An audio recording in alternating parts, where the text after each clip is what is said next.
Good Wednesday afternoon. How you guys doing? I'm Rick Dancer. Welcome to this special edition of Get Real with Rick Dancer. I noticed this morning that Lane County Mental Health or Lane County government put out a mental health thing for folks today on things people could do when you're down because of the COVID-19, the reaction to the COVID-19 virus and some of the fear and things like that come into it. And then I saw a friend of mine, Matt Carter, online talking about how he's having a hard day. And Matt is a young man who's started a group, Chefs Initiative, and it's for people in recovery who are chefs. And so, and then I have another friend who's like a brother to me, and this is Nick right here. I caught you right when you're wiping your eye. And Nick is also a young man who's we don't say in recovery. You're out of you're recovered and you're living, but you've had that experience in your past. Yeah. I'm I've been back and forth. I get, been clean for a couple years and then go back and the whole cycle starts all over again. It's the same cycle. It's just different circumstances and people. So, what do you do? How difficult is this, that seclusion? And I don't know if you want to talk about some of the other things in your life where you've also been confined, because I was thinking about you the other day. This would be like, oh my God, I now have to be confined again. Yeah, I mean, this has been a real struggle for me. There's Matt. Hi, Matt. Welcome to the conversation, Matt. Pipe in anytime. It'll pop. I'll pop you on there.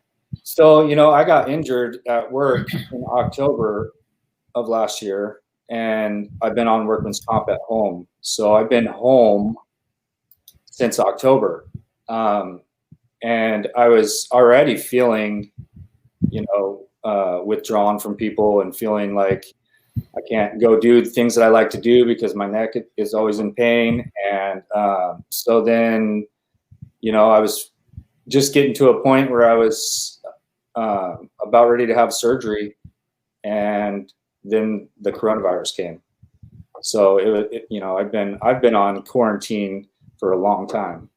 So, but at least when you were like on quarantine, then you could go have coffee somewhere, as long as it wasn't something that was doing something. But so for somebody who's in recovery, or in a situation, what are the things that you notice, like the dangers? Because depression can be really a bad thing because most of folks, I struggle with depression. Yeah. Boredom, depression, isolation, all of the things that, are included with this stay-at-home order. So what do you do? And Matt, pipe in on the comments. So what do you, Matt, just throw them in and I'll put them up on the screen so we can have a conversation. We couldn't get this on Matt's computer. There's a special program it has to be on. So anyway, so he's still here. That's who I originally set this up with.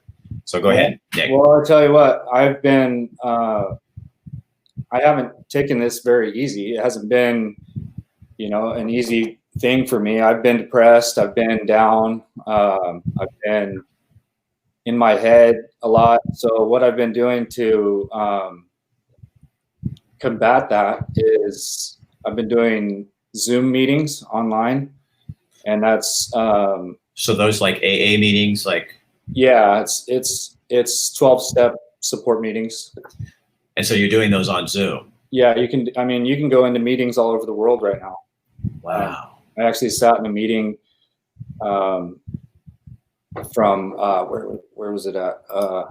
Ireland. And they were it was an English speaking meeting in Ireland. It was pretty neat to sit and hear stories. So does that help? Yeah, it helps a lot. But isolation is like the really dangerous thing for someone in recovery, right? Yeah, isolation, boredom, having a lot of money and nothing to do with it. Well, and because the other thing too is look at the use of alcohol is up like 44% in this country. And so if you're someone who's in recovery and you can't go there, that's got to be really difficult. Yeah, definitely. It is. You know, other things that I do is I talk to other people in recovery, and I'm constantly talking with people. I find tasks to do around the house, when there's stuff that needs to get done. Now, one of the good things that's come out of this has been probably challenging too, is you have, you and your girlfriend, Sarah, you have a daughter. Sarah has a daughter, Bella, Mm-hmm. and you have become a first grade teacher. Yeah. Yeah, that's been a major adjustment too, because I don't know how to teach. And so I've had to. You didn't know how to teach. Yeah, I didn't know how to teach. Now it's getting easier. I know how, what the threshold is and how much she can handle before she starts shutting down, and different techniques. It's like I have to keep a positive, upbeat attitude and be happy, because whenever I snap at her or I scold her or something like that, or my attitude is a certain way, she can feel that, and she starts shutting down even faster. So that has to be kind of a good thing. Yeah. I mean, so you know what I mean? And did you ever, in a million years, like, in your past life, who would ever think that you would be having that kind of great responsibility? And you're doing okay at it. Yeah, it's been crazy. It's been a crazy trip. Yeah, I'm doing okay at it. I still struggle with it a little bit. Just trying to stay on task and get all of the assignments done, that because they sent all the kids iPads from her school, and they have assignments that are due on certain days, and it's just a lot of it's really confusing. So Nick, I don't know if you could see, these people are writing on here. So Brooke Nickel, yeah, says, Nick, I'm so glad that you're still sober and you seem very positive despite this hard time.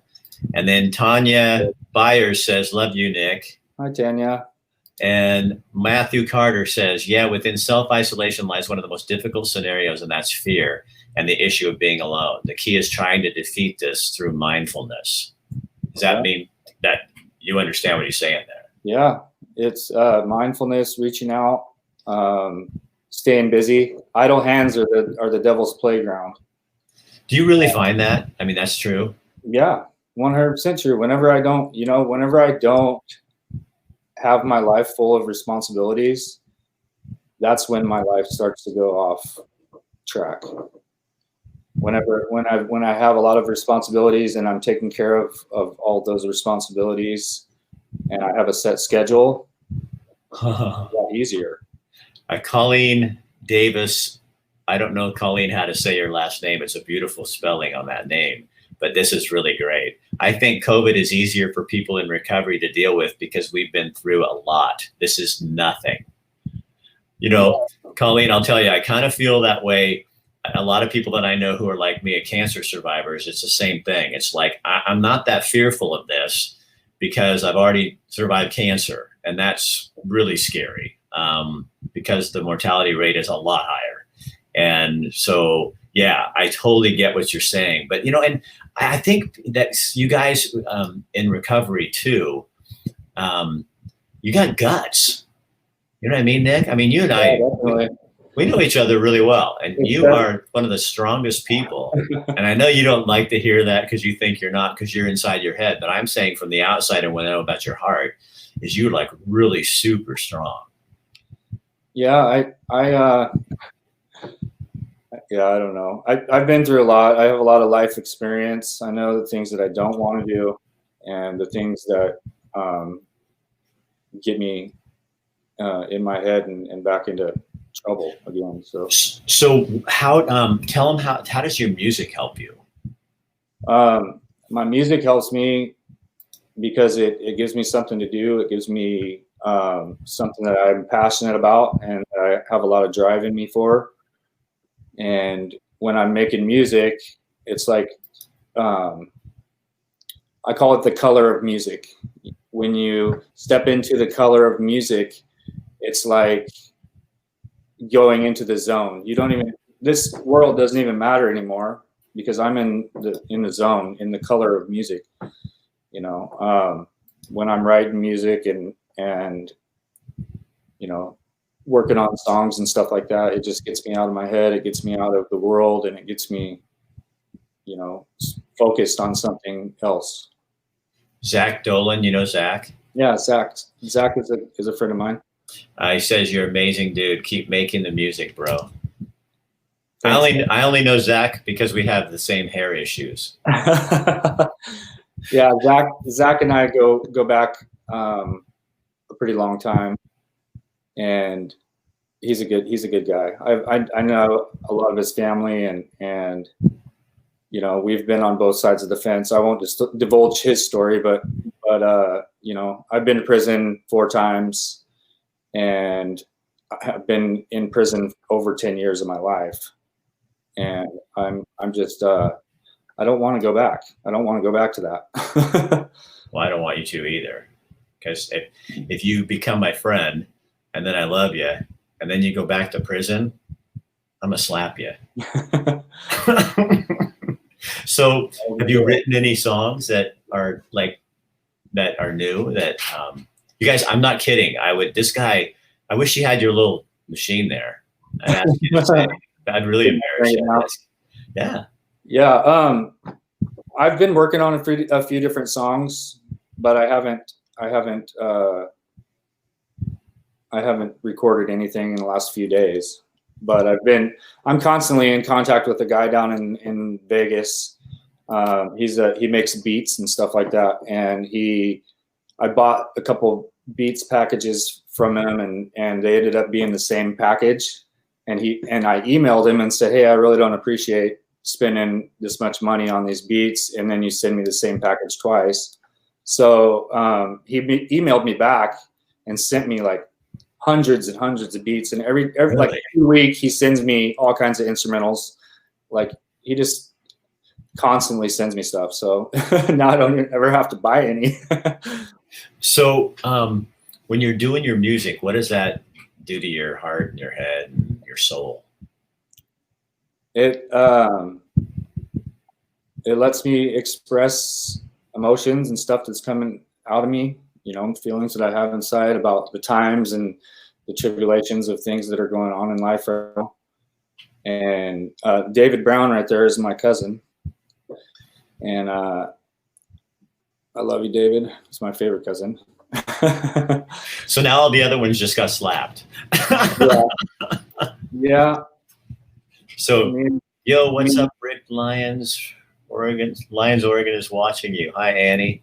This is my friend Nick, and Nick is talking to us about. So, Nick, let me ask you this, and you already brought up the prison thing, so I'm going to go with it now because you brought it up. I don't want to out you on stuff because I know way more than these people know about you. So, so when does this bring back any kind of memories? Like when you're on lockdown, does it make you feel like you can't? I know you were in a confined space, but does this make it feel like that? Shows your hair. Does this make you feel like you're back in a prison of sorts? I'm just curious. I don't know. Yeah, it's similar in a lot of ways. This is like being in luxury style prison, you know, where you get cell phones and TV and internet, and like you can actually walk outside and do some exercise, and you don't have somebody telling you what to do, but it does have the same feel. Because you have a government telling you what you can and can't do and where you can't. You know what I mean? You have more freedom, but it feels a little bit trapping. Yeah, it's like being on house arrest. Yeah. I mean, it's really strange, you know, this. I think we're all feeling that, you know what I mean? Even though I can't relate to your prison thing, you know, but it feels like somebody's telling you what to do when you are out. I'm not in prison. I'm not supposed to be in prison. I'm supposed to be living outside of prison. And this has nothing to do with, I don't want to hurt people and I want to protect people, but we're just talking feelings right now. Yeah. So Bill Fott says, do some service work, brother, and sing us a song. Do you know Bill? Yeah, I know Bill. So you do a lot of service work. This is the cool thing about Nick. I mean, he goes down where he used to be one of the people in line at St. Vinny's programs getting food at the Egan Center. He now, or was, when you could, going to the Egan Center and helping people that were like him, homeless and on the streets and doing that stuff. So if anybody's done that, and I know who Bill is too, and I know he knows that about you. Yeah, God, you, I have a lot of history with Bill. He was a counselor for 20 years at yeah. Buckley House. That's why I recognize him. Not that I was at the Buckley House, but for news stories, I remember that face. Yeah, he's a good guy. He's So great. So are you going to do what Bill said? What? Well, get put on the spot. Well, I guess I could. Go get it. Go get it. No pressure. No pressure. You guys, I'm not kidding you. This dude can sing. I mean, he'll send me stuff, and I get tears in my eyes, and I'm going. And a lot of it's other people's music, but he also writes some of his own. But I like it when, like, he did "Time in a Bottle," which was beautiful. Oh, now you're getting pressure. Tanya's on here. Tanya says, "Come on, Nick." Something that means something to you.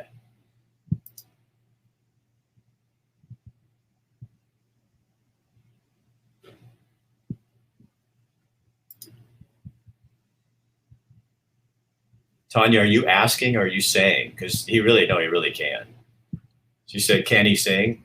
He can sing. So maybe do you know her? Yeah, I've known Tanya for most of my life. Okay, that's what you know. Okay. What are you going to do? What are you thinking about?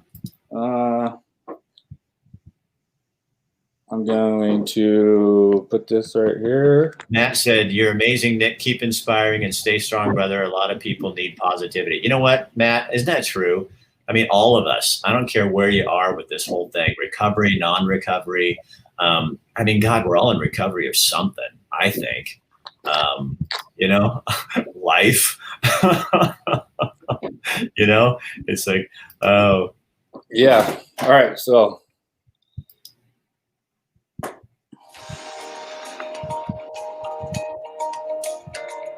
There's a short ad. Sorry. Okay.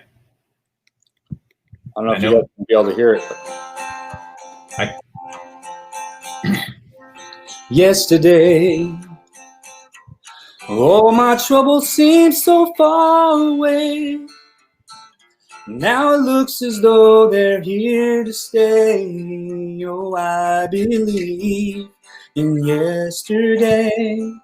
Suddenly, I'm not half the man I used to be. There's a shadow hanging over me. Oh, yesterday came suddenly. Why she had to go, I don't know. She wouldn't say. I said something wrong, now I long for yesterday. Love was such an easy game to play. Now I need a place to hide away. Oh, I believe in yesterday. Why she had to go, I don't know. She wouldn't say. I said something wrong, now I long for yesterday. Love was such an easy game to play. Now I need a place to hide away. Oh, I believe in yesterday.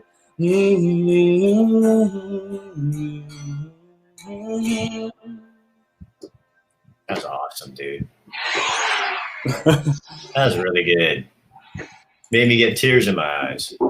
Because that song is kind of talking about, it kind of makes you feel like, yeah, remember yesterday when all our troubles seemed so far away and now it feels like they're here to stay. I want to go back to yesterday. I really don't want to go back to yesterday.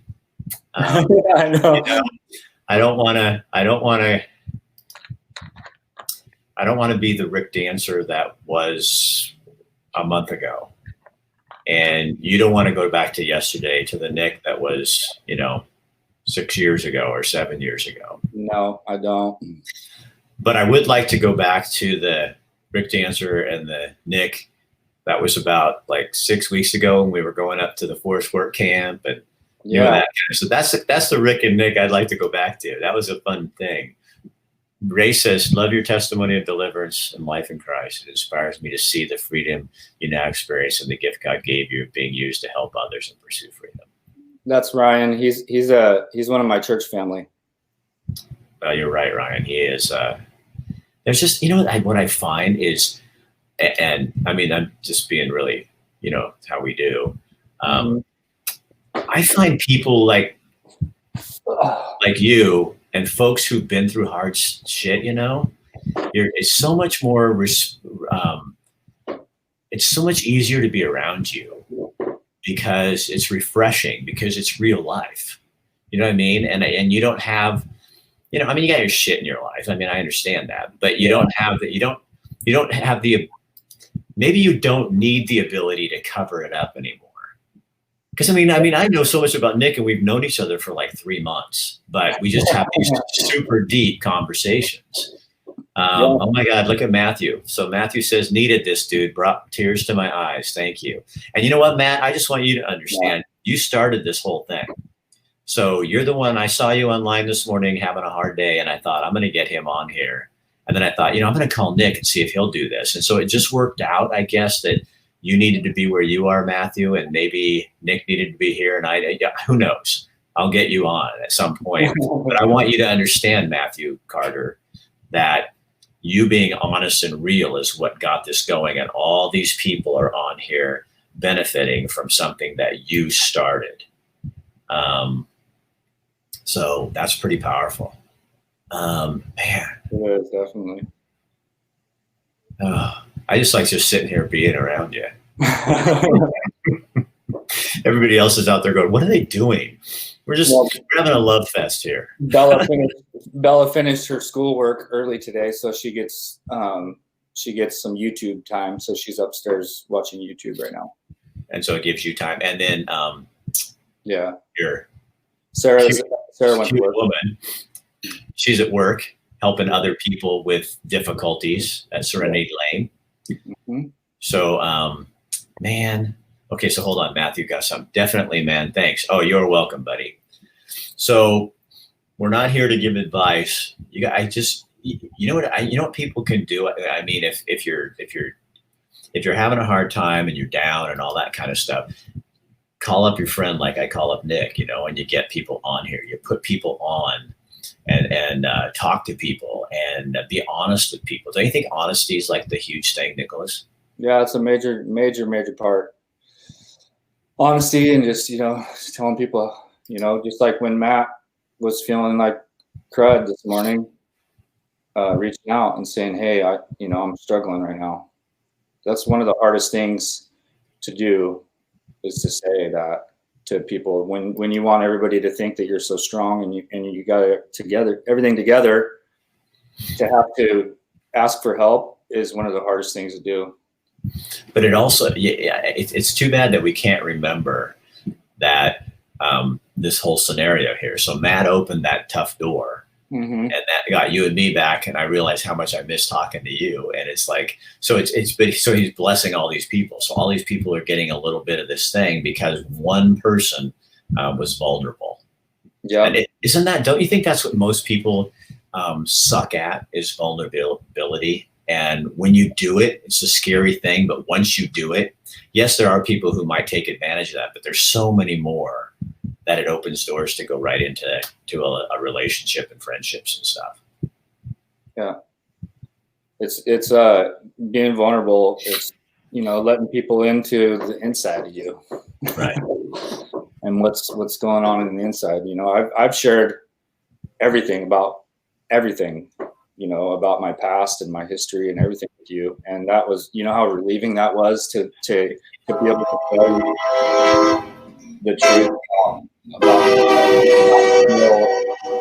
like you're going to judge me in some way, or you know that you still care and love me. That was huge for me. See, and I think what people don't understand, like when all of us, and I'm not saying this is just you, I'm saying all of us, is when you do that, then it makes it easier for people to love you. Mm-hmm. And yet we think, oh, if I put on the right face, that people will like me and care about me, and if they think I'm a certain way or I do certain things. But it's really the complete opposite. Is when you're vulnerable and let people see your shitty parts or the things in your life that haven't gone well. That's how you and I connected, because you know people look at me and they go, "Oh, Rick Dancer, you have this great life," and and I have a great life, but there's a lot of shit in my life, and my past is not all that different than yours. And except I didn't go to prison, except I did, as we have pointed out to each other, I created my own prison. You got thrown into a prison. I created my own, and both are bad. I have another friend who got out of prison after 2.5 years, has a brother now who's living in a prison basically because he hates his life and is stuck in a career.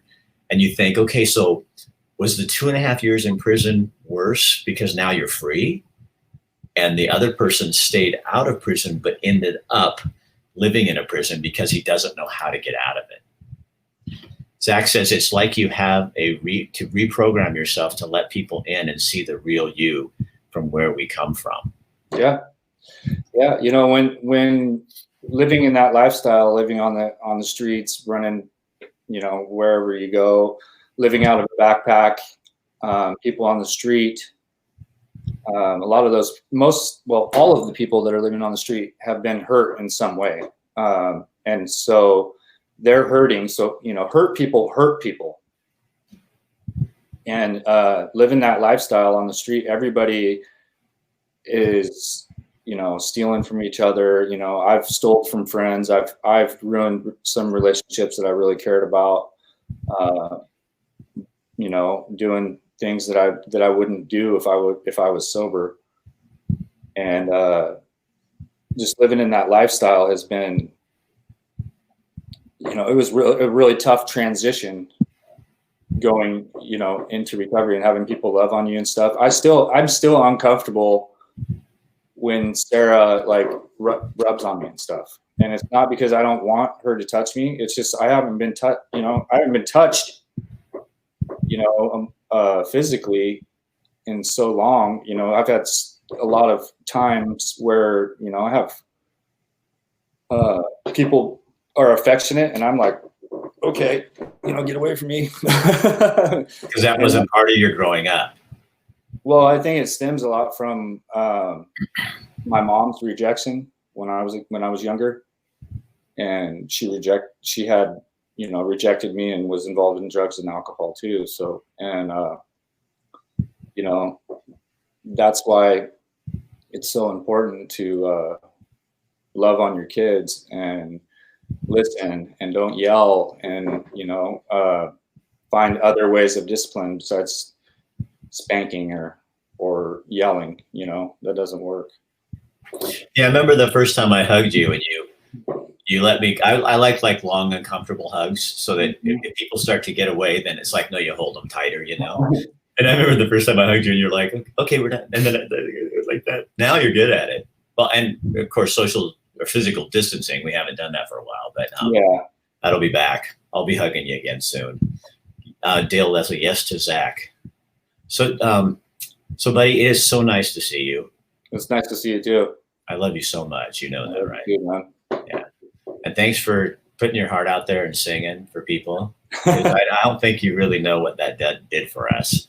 I don't think you can know. And Matt says, trauma breeds suffering. Suffering breeds the need to numb ourselves to some other way. Most of the time, it's an addiction to some sort of substance, sadly.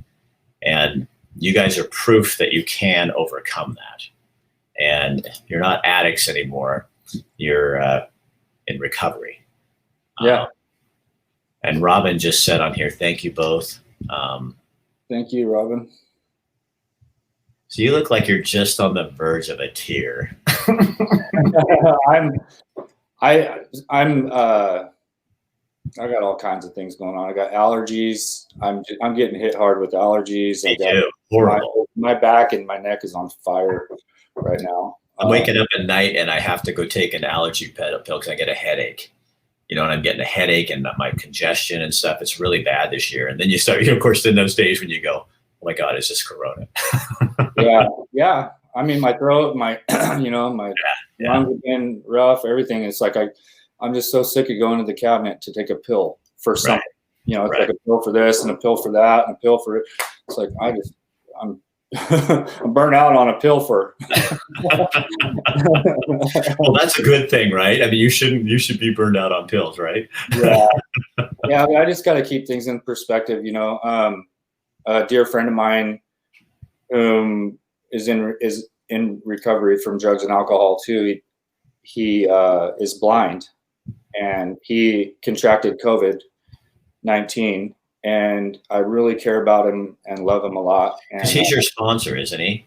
Yeah, he was my old sponsor. Okay, so he's had a real impact in your life then. Yeah, he's been there for a long time. He's got over. I think he's got 37 years or 36 years clean. Wow. And he was having a really, really hard time because he lost his wallet, and he's at his house by himself. So I just think about people like him when I'm starting to feel down or feel like, oh, poor me, this boo-hoo, life's really lemons right now. Feeling sorry for myself. That's the type of people that I think about. I could be sitting in my studio apartment, blind, looking for my wallet with COVID-19. Right. Or back in jail. Yeah. So do you know Polish? This is Ryan Williams' mom. Do you know Ryan Williams? Yeah, I know Ryan and his wife. Okay, this is his mom, and she says, love you and praying for you. Thanks, Paula. And Jay Cervantes, I've known her for several years too, and her husband. Hold on, I took it down. Here, I get you there. That's and Jay. He said, is it Paul? Paul. No, it's Dave Quest. And he don't mind me sharing his name and stuff. He's a good guy. Jay loves you. I love you too, Jay. Well, Jay, let's just be really upfront here. There's very unlovable people in the world, and that's what Nick used to be. But then all of a sudden, when he found whatever the secret was to making people love him, it's like, you're a pretty easy dude to love. You really are. He's going to be praying for him as well. All right. Well, you guys, we're going to wrap this little baby up. I hate doing this because I want to just keep hanging with you. But Nick, now just take real good care of yourself, and you call me if you need something, okay? I will. Okay. And we'll be together soon, hanging out, drinking coffee, doing something. I just want to go drive around with you, man. I know. We'll confess, we were actually driving around when people weren't supposed to be hanging out together. We did, but we made it past the 14 days, so neither one of us is fine. Now they're all coming on, running the street with a backpack on a BMX and all. Yeah. Jay has seen me on both sides of the fence. Well, you have good friends. You do have good people in your life, because I can tell by what people are saying that they're good. And Matt, again, love you guys. Love you too, Matt. And take care of yourself, dude. All right. So share this on your pages, you guys, because you never know who is out there who's struggling, not just in recovery, but just recovering from this reaction to this COVID-19. We all need a little help. And so I just got selfish and went to my friends, and now you guys get to reap the benefit of that. See what the cool people I have in my life? I only hang out with like the coolest people in the world. I remember when I'll leave you with my kids sometimes said to me, I had a bunch of different friends, people you and I know, Greg Weisman, some folks like that in my life. And all of them were in and out of prison and things like that. My kids said when they were little, Dad, do you have any normal friends? And my answer was, God, I hope not. I'm not looking for normal. I'm looking for real. And with you, I found the real deal. You're my friend, buddy. You're my brother. I love you, man. All right. Talk to you later. Thank you, everybody. Give a hug to Sarah and give Bella a little hug too. I will. And all right. Kristen, love you. I'll talk to you guys later. All right. See you later, man.